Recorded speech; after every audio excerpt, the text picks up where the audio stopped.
Today from Boat on Course, you'll learn all about essential boating safety gear.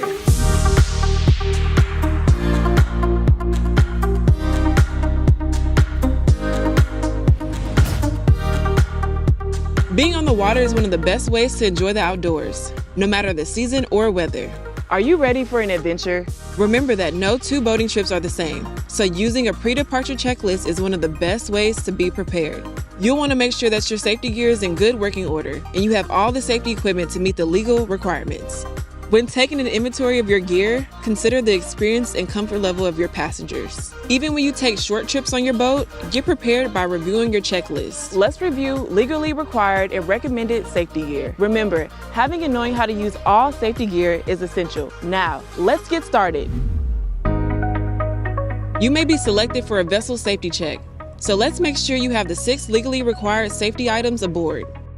You'll need a properly fitting U.S. Coast Guard approved life jacket on board for each passenger. Be proactive and recommend that your passengers put on their life jacket at the dock before departure and wear it at all times while boating.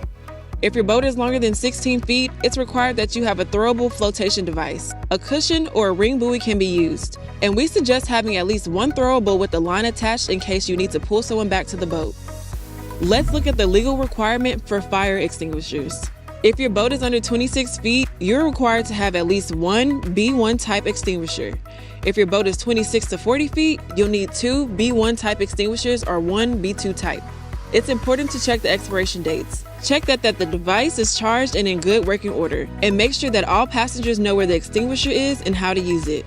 Remind them to pull the pin, squeeze the handle, and aim at the base of the flames. Another required item is a sound signaling device. The type of device required may be dictated by the length of your vessel. For example, a vessel of 12 meters or more needs a whistle, and a vessel less than 12 meters is not required to carry a whistle, but is highly advisable as the rules state. The vessel shall be provided with some other means of making an efficient sound signal. These devices can be particularly useful in heavy fog. The requirements for a visual signaling device vary by vessel type and individual state laws. Signaling devices include flares and strobe lights. Boats over 16 feet must carry visual signaling devices, so check your state requirement to ensure you have the proper device. We often receive questions about what signaling devices are required, and your location from land may have an impact on carriage requirements. Be safe and check your local and state regulations. You'll need certain documents on board, including your boat registration. If your state requires a boating safety certificate or education card, each boat operator will need their copy.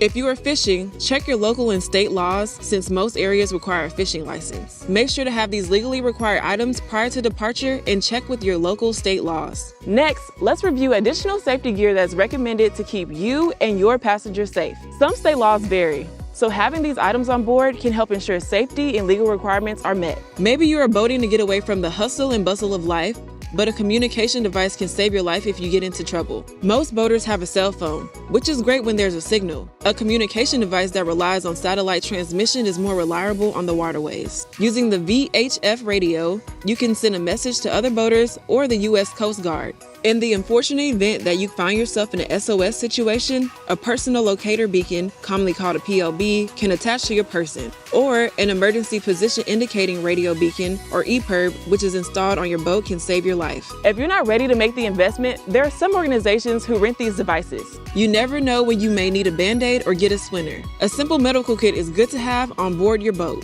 If your plans include fishing, swimming, or staying in one place, having an anchor is important. Always remember that an anchor is attached to the bow of the boat only. Never attach an anchor to the stern. Carrying a heavy-duty flashlight helps, especially if you find yourself out after sunset. Keeping a sharp knife on board is useful if you have an entanglement around your propeller. A snorkel mask can come in handy in these situations too. Remember, always wear your life jacket before attempting any in-water maintenance. Gas engines produce carbon monoxide, which can accumulate in and around your boat. There are precautions you should take to keep passengers away from engine and generator exhaust elements. Having a portable carbon monoxide detector on board will alert you if there are dangerous levels. The symptoms of carbon monoxide poisoning resemble seasickness, so a detector is an important safety device to keep your passengers safe. Each boating trip is different, and you should assess the experience and comfort level of your passengers before going on the water. So, Pack accordingly and ensure that you have plenty of water, sunscreen, food, and towels, in addition to the above listed items. If you have a passenger who requires life-saving medication, be sure they brought it on board.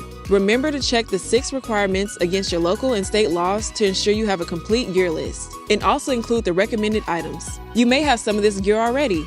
Now, let's go have a perfect day of boating.